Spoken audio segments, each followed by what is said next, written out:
Good afternoon, friends. Today we are going to talk about autism spectrum disorder and the case taking and how this case taking in homeopathy it differs from the normal case taking.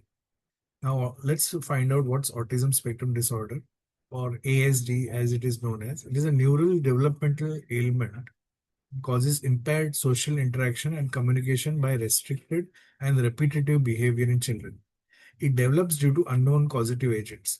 It has an immense impact on parents as well as the society. There is supposedly no permanent cure for the various symptoms of ASD. However, several remedial measures are available to control the various behavioral symptoms of autism disorder. The homeopathic therapeutic system has been found to be very effective in controlling the behavioral and other related abnormal conditions of ASD. Autism is an intriguing and challenging childhood development disorder. It has a varied and complex presentation. Every child is uniquely different. This renders the homeopathic study and treatment of these children fascinating and rewarding. Autism is a neurodevelopmental disorder of childhood onset that presents with core triad of qualitative impairment in reciprocal social interaction, qualitative impairment, and in communication and stereotype behavior.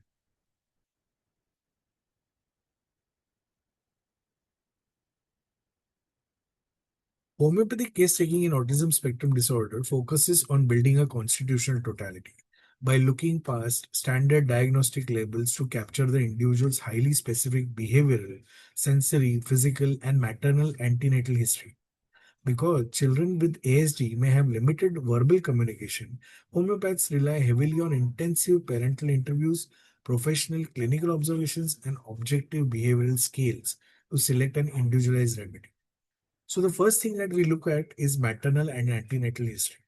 Homeopathic philosophy places a massive weight on the mother's state during pregnancy, believing that emotional shocks or physical traumas can footprint the child's neurodevelopment.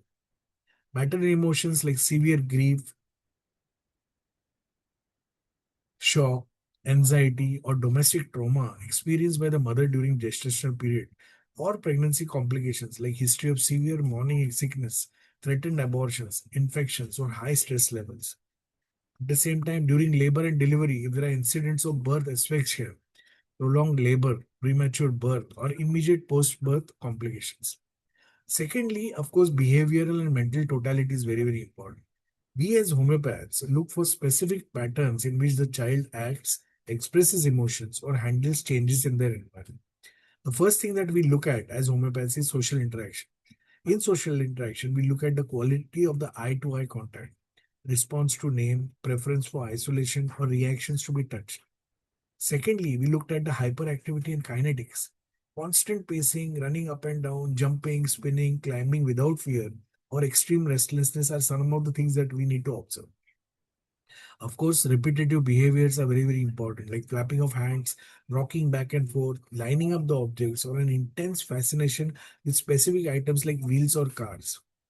On the other hand, communication quirks like presence of echolalia, which means repeating the same thing what you say, repeating words, regression of previously learned speech, or non-verbal communication habits. Also, emotional triggers, meltdowns triggered by change of routine, display of anger, destructiveness, or self-injurious behavior. Next, we look at the sensory and physical characteristics. Mapping the child's exact physical and sensory processing sensitivities helps narrow down the specific homeopathic remedy. Like, for example, sensory overload. Some children are over responsive or under responsive to sounds, textures, light, or clothing tags.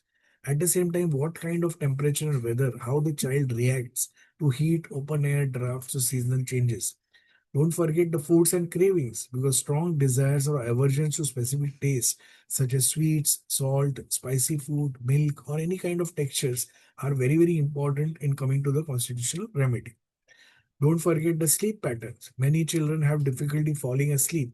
They have night terrors, teeth grinding, or specific body positions preferred during sleep. At the same time, also we have to lay stress on excretions and perspiration, like profuse sweating, especially on the head, on the palms, on the soles, tendency towards constipation or loose stools. Also, we lay a lot of stress on direct observation in the clinic, which is the direct observation of the physician towards the patient.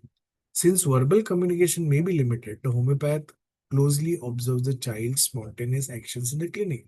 First thing is when the child enters, there is a room exploration. How the child comes inside, how the child enters, how the child sits, how the child interacts with the toys, books, or office furniture. Spontaneous expressions like unprovoked laughter, vocalization, steaming, attachment to the parents, or total indifference to the doctor is also very important.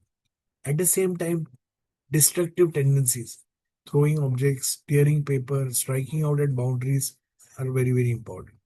And then integration of standard diagnostic tools. Don't forget that we are modern homeopaths where we have to also look at the child also, individualize the child also. At the same time, we need evidence-based practice. In order to have an evidence-based practice, we have to depend on standard diagnostic tools. And more modern homeopaths case taking frequently integrates objective standardized psychological metrics. Practitioners use some scales at the baseline consultation to track long-term progress, cognitive development, and behavioral shifts. What are these tests? CARS, which is Childhood Autism Rating Scale, or it could be ISAA, which is Indian Scale for Assessment of Autism, or Vineland Social Maturity Scale, and lastly, ATEC, or Autism Treatment Evaluation Checklist. So you see, my friends, when we are talking about autism, it's different from any other case. So the case taking is also very, very different. The data we have to gather not only from the child, which is mainly through observation, but also through the parents, to the mother, to the father, to the sibling, also the caretaker, the teacher. Because remember, many of the children are mostly in the schools most of the times. Parents are working, so parents really don't know about what are the characteristic symptoms in their child. So we have to rely also on the teacher's data or the caretaker's data or the parent-teacher meeting, what happens at the meeting is very, very important. And then we can come to a remedy which would really eradicate autism out from the child and bring a smile not only on the child's face, but also on the faces of the parents. Thank you very much. Looking forward to meet you again. Bye-bye.